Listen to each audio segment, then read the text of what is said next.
Hey, Julie and Mo, how you doing? Oh, we're good here. Thanks. So this is welcoming you and it looks like Mo as two leaders who care on our Yeah, leadership exactly. I don't series. know. Mo didn't know he was going to be in the shot, so he didn't have his hair done. I know he actually looks a little Don Kingish, actually.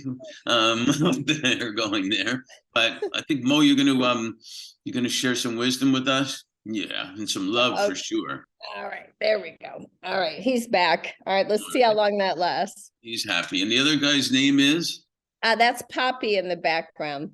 Poppy. Cool. All right. Well, they give what we can learn a lot about from dogs is they give unconditional love and they clearly know how to be present all And they know how to get what they want. When you think about it, they've got their tactics. well, there's three towns. I can't remember, I think Idlewild, I think, is one that have dogs as mayors. Oh, wow. And they have elections and everything. But to your point of bribing, they found out that even political dogs take bribes, not just Yeah. people.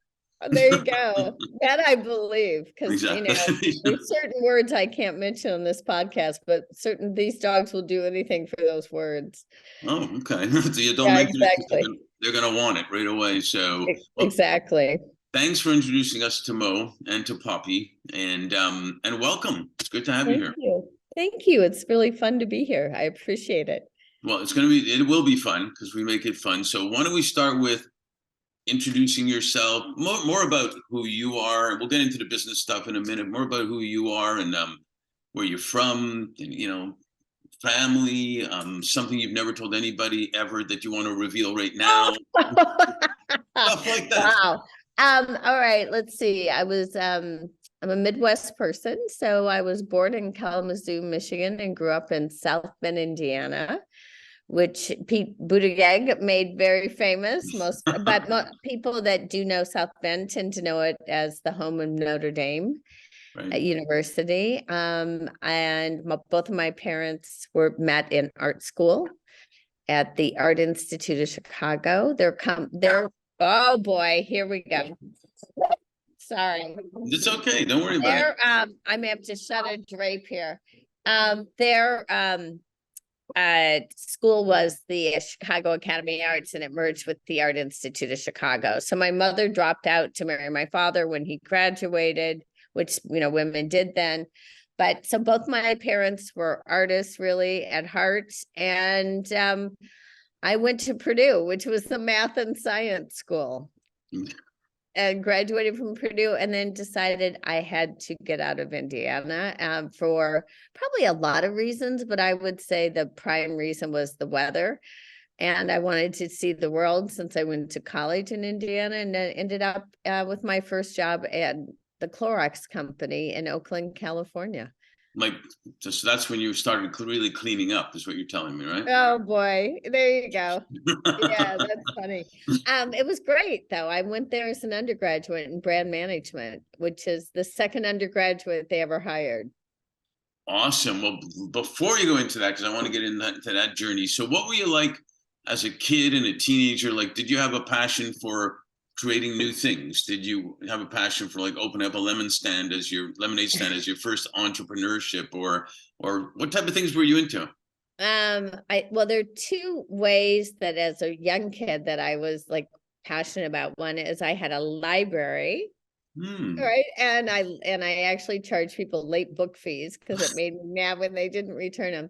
But the other thing is, and I'm sure this was driven by my mother, I was the producer of plays for the neighborhood. Now I'm talking, 5, 6, 7 years old, meaning I would choose the play, cast it, sell the tickets, and let the actors do their thing, and we'd split the proceeds. So, and then the parents had to get involved in the costuming and everything, but we put on plays with the neighborhood, and I was the producer, which is, Wow. really fun. Isn't that fun? When I think back, I still love theater, but I'm sure it was rude. My mother, my mom and I would choose the play. I'd go around and decide who was going to play what part. We would rehearse, and there you go. Put the parents through it.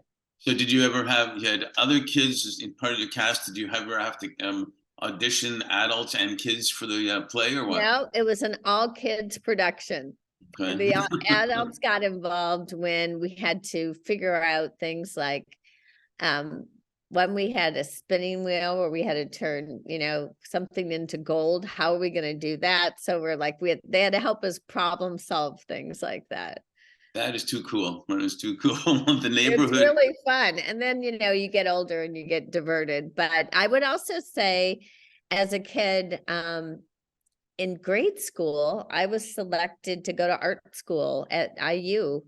There was a branch in South Bend. And so at night I would go off to art school and learn. I didn't really do a lot with that. I'm sure I was worried about, my father had his own art and design company. Oh, So, well, I appreciated art and I love drawing and painting. I think probably I didn't want to compete with my father on some level, but yeah, so I had that, which I don't think anyone ever knew. But anyway, yes, I was selected as like an art kid. it's interesting because, and we'll get into e-commerce and all that soon, but the imagination, the creativity, all the things we did as kids that maybe not as much are done anymore, right? I don't know. I mean, the thing is, both my parents were creative, and at the beginning, there was a lot of imagination going on in the house. We didn't have a lot of money because my dad started his own business when he was 28, and they already had 4 kids. That's how it was back then. Yeah. So 4 kids, and you're starting your new business. And when you think about things, I remember we used I used to turn flowers into dolls because we couldn't afford dolls. So I'd turn them into dolls and have them be dancing, so you hit like you needed toothpicks and buds and And flowers. that's Yeah. kind of what I'm talking about. You had to be more creative. You had to imagine. You had to do things like that because there wasn't money and you couldn't hang on the internet the whole day and all that stuff. No, in fact, I mean, I'm sort of sad for kids that don't have this experience. We used to leave the house in the summer and we were out as soon as we got out of the house and had breakfast. And I think at some point my mom was like, it's self-serve, here's the food. So we would go out, and then the only time we came back, maybe for lunch, maybe not. Sometimes we just didn't, or sometimes we all ended up somebody else's house for lunch. Exactly. Exactly. But we only came back when my mother had a dinner bell, when she rang the bell, and I don't, and so you think about, gosh, what went on? The other thing that happened, we moved out to the country, which so we had a house with a lot of property in front of it and to the side. And my dad decided we all need motorcycles, and we all needed a go-kart. We needed at least 2 go-karts to race around. So that was so that was in my teens. So by the time I was like, I think I was probably 14 or 15, we're out riding dirt bikes all over. So you've got a little bit of a tomboy in you too, huh? Well, I mean, Indiana, it was fun. Motorcycles were fun. And I'll never forget, once I got my license, I rode it over to a girlfriend's house. We had the little ones that were, I think it was a Honda 90 or something you could license in the street. And I rode it up to my girlfriend's house, whose father was the local undertaker. Oh God. And he met me. I know. And he met me at the door and said, "Those are my best customers. I'm gonna have to talk to your parents about riding this motorcycle." He was doing a marketing strategy session or something. Yeah, I think reverse one. Yeah, Exactly. yeah. But he was like, what do you, these are my, what are you doing here? Anyway, on your motorcycle. But you're 16. I mean, it's like the world, you seem like you'll never die. It just seems all good fun. Yeah, you do. It's sometimes what they say, ignorance is bliss, or what you don't know is even, allow your brain doesn't stop you from doing something because it doesn't know Wow.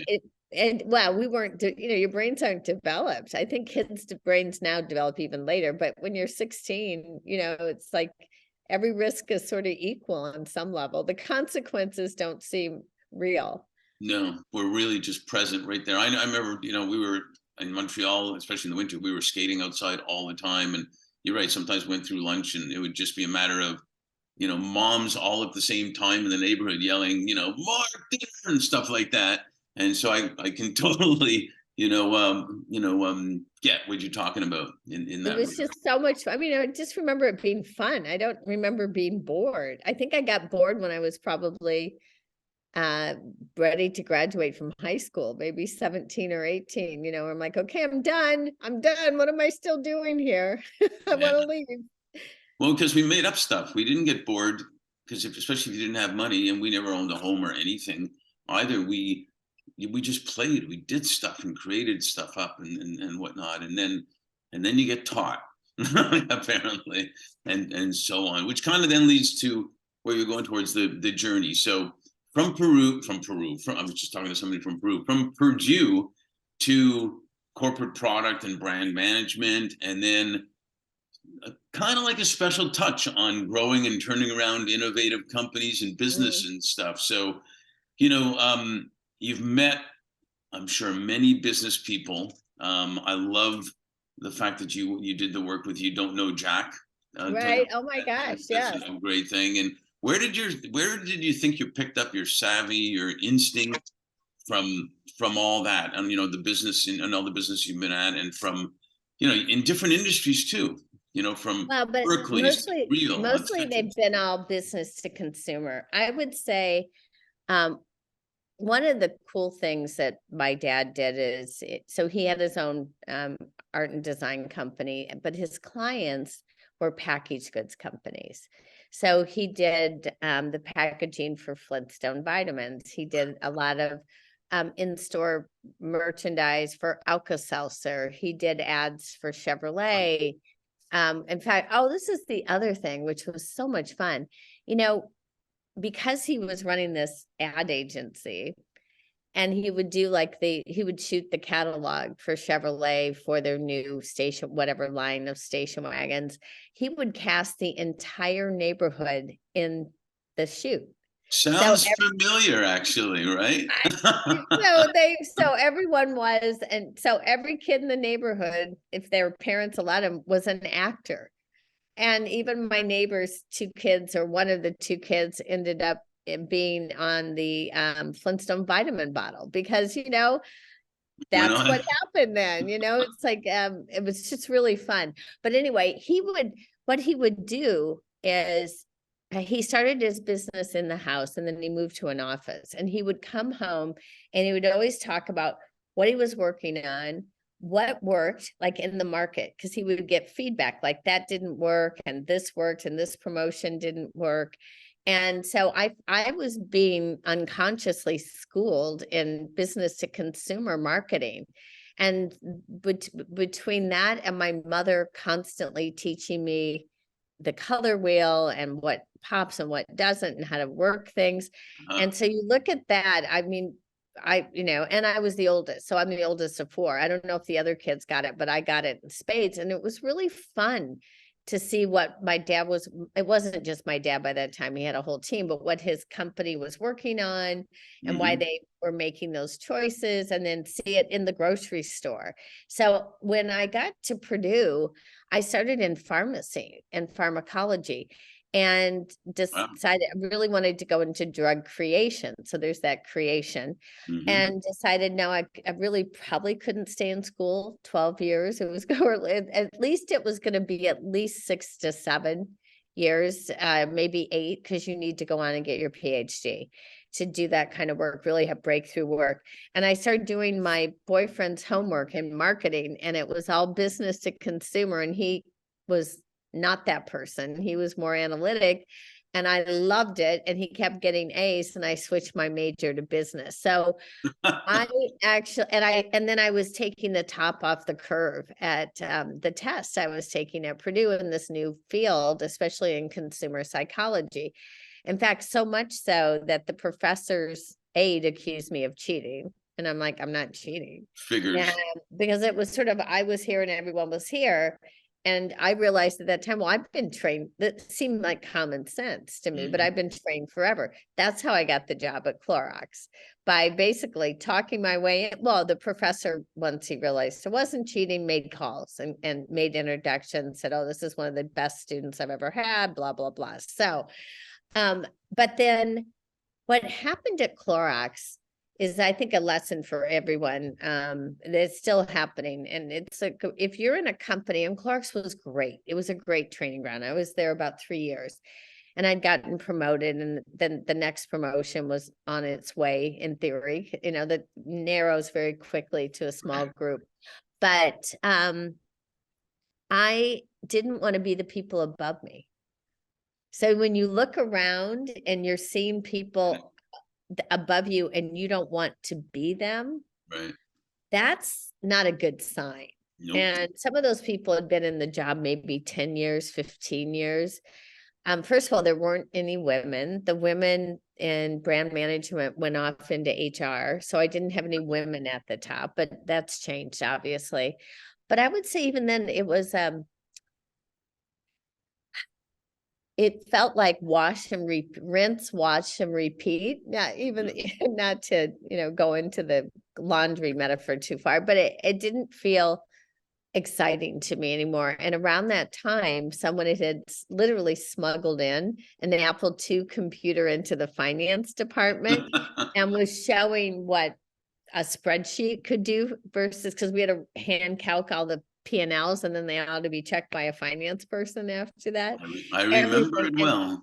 And you had to use the TI reverse logic, oh my God. It was calculator. I mean, when I think back, you had that huge calculator and you had to know how to use everything. And anyway, get your net present value. And if like you pressed the wrong button or added too many zeros, you had to start all over again. And no record of where you've been either, so anyway, so that once I saw the power of this little personal computer running, at that time it was VisiCalc. It wasn't even Lotus 123. It certainly wasn't Excel.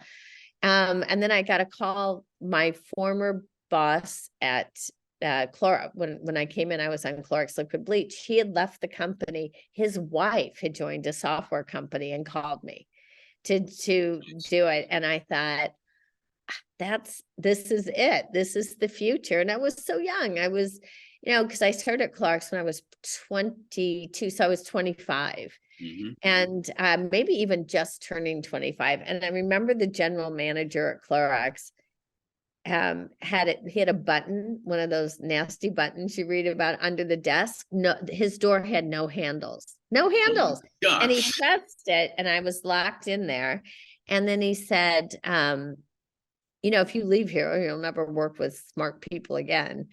And I thought, okay, but wow, but I'm 25. And I can't, in my head, I'm like, but this is really exciting what's happening with personal computers. And I just can't imagine being 25 and not working with smart people again. And so I listened to him. And then his other logic, which really didn't work on a 25-year-old brain, was I can raise the price of bleach by 2.5 cents and make more money than the company you're going to. I'll make more money in 4 months than the company you're going to made last year. And I said, okay, because again, think of this kid riding motorcycles, I didn't have a lot of fear in me. Yeah. And I also kept thinking, well, if I mess up, I'm young. Exactly. That's the best time. Yeah. And I couldn't wait to join it. They offered, this is the other thing, which is a weird thing to say. But I remember that I even remember my salary. It was like 50, I'm 25 years old. I was making in the 80s. So let's think about it. It was a long time ago. And I'm making $52,000 a year. And I thought, well, I don't want to get comfortable. I know that doesn't sound like a lot. It felt like a lot of money to me. No, it was a lot. I was around in the 80s and getting paid similar stuff at the beginning. So I know. Well, my first salary was like 29,000 and I was way behind the graduate students, but then they caught me up. I don't know. I might have even, I'm the person I might have even complained about the inequity as I went forward. I'm pretty sure I did.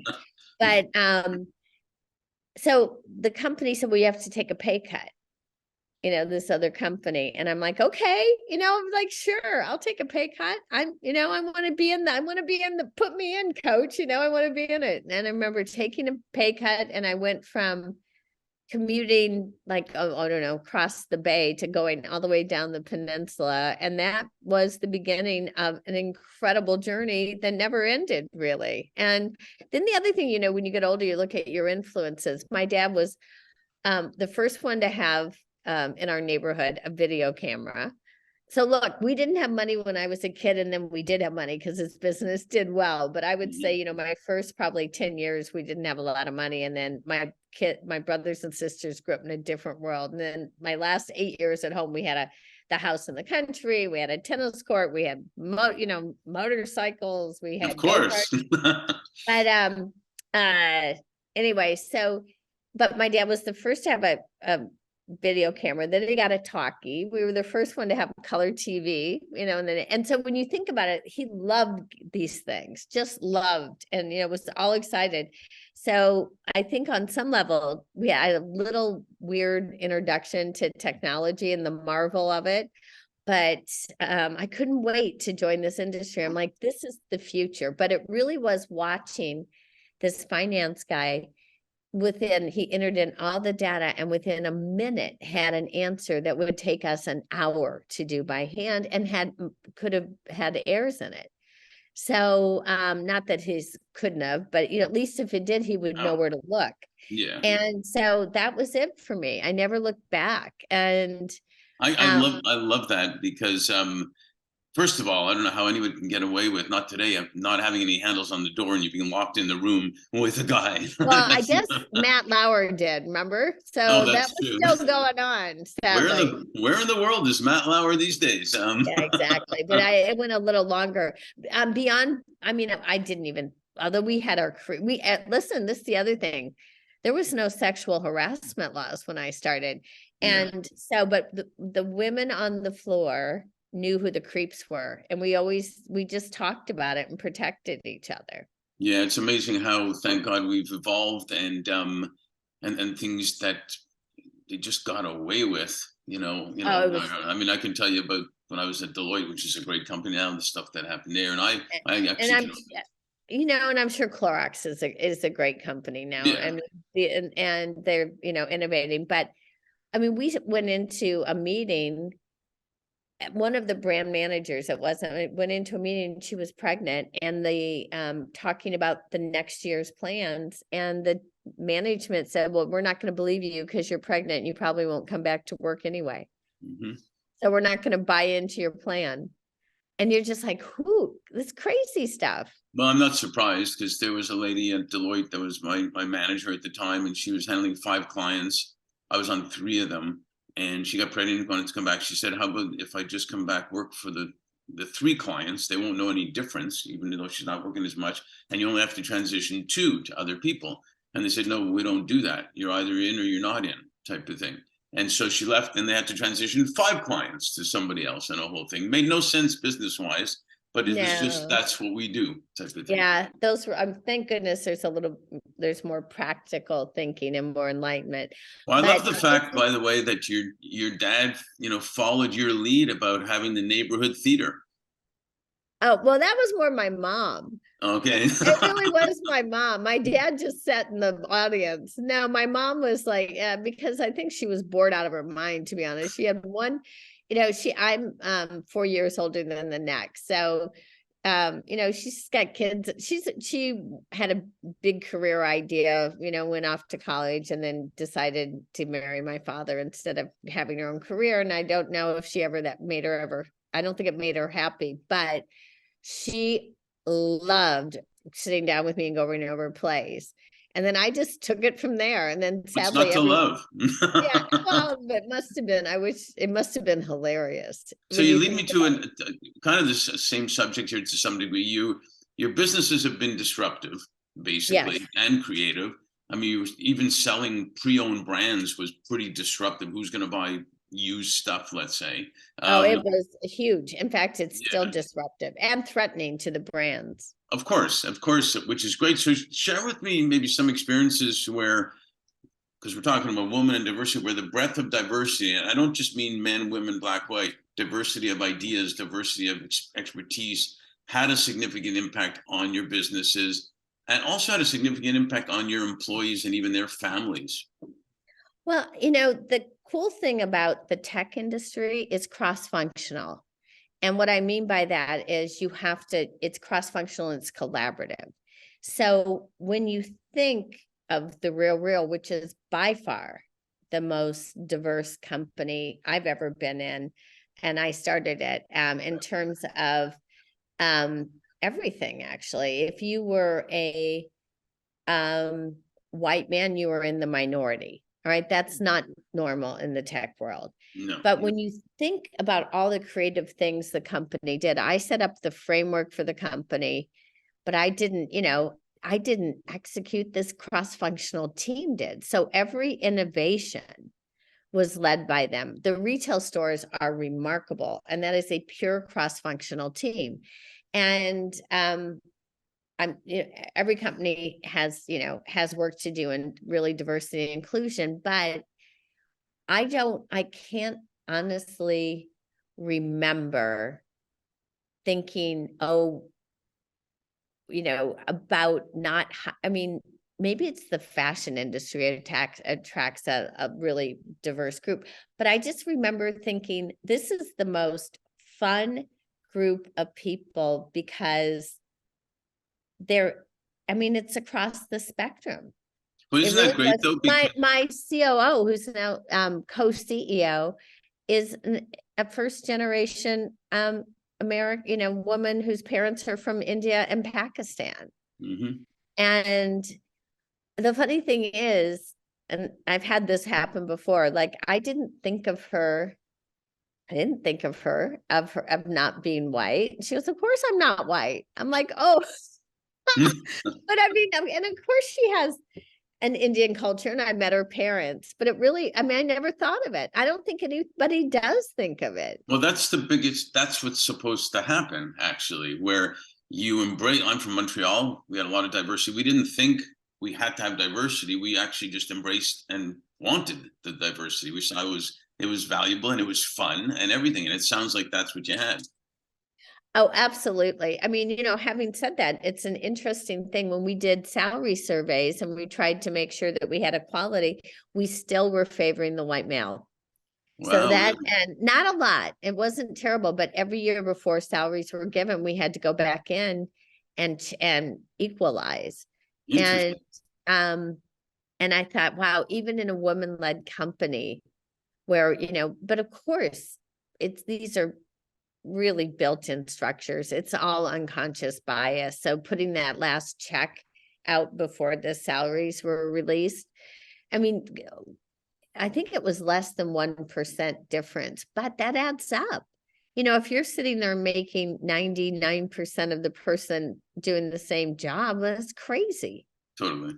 Totally. So that was an area that we really still had to be mindful of. And I'm glad we were, because we didn't take it for granted. Well, it's a good point. You know, it's actually taken decades to have, leaders recognize that making an impact, a positive impact on people, on community, on your talent that you have is actually good, not only for attracting and keeping great people, because that's where they want to be, but it's also really good for business. So can you describe a little more about how, demonstrating your corporate values and really living them, it helped you create, if you will, even compelling experiences for the people that are working with you? Sure. Well, here's a big one, and it transcends the people working with us. So I would say I personally didn't understand the negative impact of the fashion industry until about 2 years, maybe probably about 2.5 years into the RealReal. Mhm. And I started really digging into it, because it's not like the fashion industry is going to say, oh, you know, 60% of what we make ends up in a landfill. No one's going to volunteer that information. No Right. one's going to volunteer the information that they move production to Pakistan so they can pollute the waters without problems, or that they've been negotiating with the Taliban for water rights because they couldn't get it on the border. And then they're polluting the waters because there's no rules for dye Yeah. there. And, you know, I think everyone, at least most people in my generation, were quite aware of the slave labor camps, and especially when I think it was in the 70s, could have been early 80s, when places were burning down, they had children in there, and like 100 people die in just horrible working conditions. So I would say that working conditions for low price garments were, at least that was top of mind. But once I started really digging in to the negative, the dirty aspect of the fashion industry, and it goes across every single brand, and the fact that about 60% of all products end up in landfill, and I think it's every 10 seconds there's a truckload going in the US of clothing, and then they're also washing up on the shores. So once we really understood that, we thought, okay, and I'll tell you where that came from. Trying to understand that inherently we knew recirculating goods was better than recycling, because you're not adding that much energy. So the question is, what is the positive impact of recirculating goods? Well, then you have to understand the negative impact of not doing it. And so that's when we really started studying it. And the data was out there. It was just hard to find and not measurable. And the industry goes through a lot to cover it up. Mhm. The company that didn't go through a lot to cover it up, but really exposed it, was Stella McCartney. And we did a deal with Stella McCartney and started working with her, with recommended environmental scientists, to develop and quantify the impact of recirculating a good, on both your carbon footprint and less water used, so you could understand really what the impact was. Once we did that, it changed people's perspective internally, because they're like, wow, look at this. Look how much we've saved in terms of water. Look how much we've reduced the carbon footprint as a company and as an individual. It impacted the way people shop the site. It impacted the way we talk to the customers, because we Right. could back it up and quantify it. It wasn't an abstract. We could say, by doing this, you're doing this. At the end of the year, you get your carbon footprint reduction report and water reduction report. When you go into the stores, we talk about the importance of recirculating goods and the circular economy. It changed everything. I'm sure. Yeah. And so employees, and it also, like I said, people inherently, it just made sense. It was better than buying new, but now you could prove it. And so it became more of a mission-driven company with that way. And certainly the customers responded likewise. And we were always careful to not denigrate the brands, but try to work with them behind the scenes to get them on board and recirculating, until that new company came along, Shein, from, it's SHEIN, from China. And the fact that they were completely copying the brands, and their products would fall apart in 2 washings. And they went from 0 to, I don't know, like 1.9 billion overnight during COVID. Then we started getting really vocal. And I wrote an op-ed, and the company continued to be vocal about the real hazards of throwaway clothing. And it's bigger than you think, because it's not just throwing the clothing away, it's microplastics. Most of those people don't understand the fibers, if it's not a cotton-based, wool-based product, Sure. it's plastic. And what happens to plastics in landfills? They don't break down. They re-enter the water stream. They re-enter the air. Absolutely. And it's a nightmare. So that we really got very adamant about. So look, that was a long answer to a question, but it changed the entire company, and really everyone woke up, to be honest. And it made some of the people in the fashion industry hate us more. Yeah, but it's the fashion industry has become known for terrible environmental, work that they do there, and it had to change. And you're not to play on words. You were doing the real good thing there by doing that. And as I'm sure you found out, and correct me if I'm wrong, most people want to work for companies now where they can make great money and have some purpose and feel good about where they're working. And obviously that gets to the customers because they see the employees and really believe in what they're doing. So it is all good for business. And we finally, hopefully, are learning that doing all this good stuff is good for business and keeping the talent. Well, yes. I mean, look, I think especially it's just so much nicer to work for something you believe is doing good for the planet. Sure. And you can, and it's not even you believe that actually has data behind it to know you're doing good than doing damage. When I think of, people are coming to me to invest in their company and they come like, oh, I'm going to make the next bathing suit company. I'm like, really? Do we really need it? And, Right. and is it really going to be products that actually won't damage the environment? And of course no, that they weren't even thinking that way. But I would say that, yeah, it's changed everyone who works in a mission driven company, and you don't want to become a zealot, but it wakes you up. It makes you appreciate things. It changes your choices you make Right. daily. Before this, because I was the CEO of pets.com way back when, Mhm. and I had no idea at that time about 140,000 animals are euthanized every year in the US. Now it's closer to 400,000. Yeah, it's terrible. And they're either due to the animals not being spayed or unwanted pets turned back into the adoption centers. And up until then, I've had dogs all my life. Up until then, I was working with breeders, and I had no idea there were breeders that like bred dogs in a factory situation and almost killed the mother. I had no idea. Once I realized that, my dogs are rescue dogs. And I'm really thankful for understanding that, because and I give money to the shelters now. So it changed the way from that day on, every single year I make a donation to a shelter, sometimes large, sometimes not large, depending on how the year's been.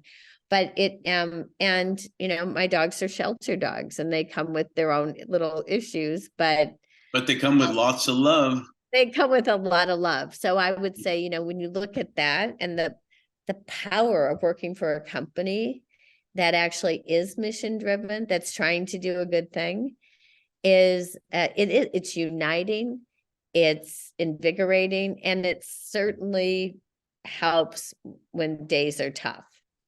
Oh, without a doubt, you get burnt out much more easily if you're working at a place where you do not like or are not proud of. I was with Richard Branson a couple of times in London, and subject came up that no one says they're proud of where they work anymore. They might say, I kind of like this person there, or I like this. But, and the other thing is, I think we've hopefully finally learned that you can make great money and have that at the same time. You don't have to pick one or the other. Yeah, and there's a whole class of investors that are putting their money in an impact fund Yep. for that very reason. Of course, you can do both, and we should be doing both. And you're right. We work with a lot of impact investors, helping them strategize where to put their all different types of capital, and not just philanthropy, but their marketing dollars, their CSR dollars, their human resource dollars. That can all be put to impact to get even better results than what they're doing in other cases. Which leads me to actually typical LA. This, we got to leave people wanting more so we can do a sequel on this for sure. But one thing I wanted to ask you last before a final question on this chapter, if you will. How do you feel leaders out there, executives and whatnot, what their roles should be in ensuring the well-being of their talent? When I say well-being, there's financial well-being, there's physical well-being, and now big time, there's mental well-being. How should they be looking at that? What responsibilities they have to really address those things for their employees, which then impacts their families too? Well, I mean, first of all, it's just getting the programs and making sure people have an awareness of the programs. And I think that's number one. And, you know, and it's also, I mean, because the RealReal employed quite a few people when I left, and close to 3,000 people. you also had incidents of domestic violence that would show up, and at one point we had a spouse that threatened to shoot everyone in one of the stores. And so the other thing is to make sure that the employee is supported as much as possible and safe as much as you can. I mean, you don't always know. In this case, it was glaring. So I think that's number one. Yeah, all of that's really important. The other thing is, and this goes for boards too, so the hierarchical tops down, and the board model doesn't, the board of directors that still think they're going to tell people things. That's crazy. I think the leadership team that tells and not helps lead people in the right direction, and it collaborates with good people, that's a model that goes forward. I think hierarchy may work in the military and might be critical in the military, and might even be critical in the police, because you don't want a lot of people going off and making their own decisions in times of crisis. But in corporations, it's collaboration, it's leadership without hierarchy. You certainly need a hierarchy. I'm not, but it's not and you command. have bosses for a reason, but you help people make the right decision. Yeah, it's not command and control, as they call it. It's collaboration. And you're right. People want collaboration, but they also want a leader that will then make a decision after getting consensus and collaboration. You know what? Absolutely. I think the worst leaders are the ones that waffle. And the other thing is, I never viewed my leader, my goal was to make the popular decision and make everyone feel good. It was to make the decision I thought was right for the business after listening to the people's input, and then explaining why that was the right one. Yeah. All right. And then, which wasn't always popular. And then, but treating people with respect, at least you explain why the decision was made. Sounds pretty simple, right? Just treat people with respect, listen a little bit, maybe even a hug and a smile sometimes. Who knows? So I've one last question here. All the stuff that was we've gone through, COVID and everything, wildfires, right. You name it. I had a client actually tell me in 2021, he said something really cool. He said, Mark, the year 2020 was the year that flew by slowly. Oh, that's perfect. It was amazing. So what are you most grateful for with all that's gone on? And what are you most hopeful for? Well, I mean, personally, I'm grateful that I'm starting another company and raise money, and it's in a space in health tech. And I'm really excited about that, because I think we're at the beginning of understanding how to take better care of ourselves, and technology can really help in that and not be a negative force. Yeah. So I came out of that situation feeling like I left the RealReal in good shape to go on without me. And I could do something with whoever knows how much time you have left on the planet in a way that and will actually benefit more people and a larger scale.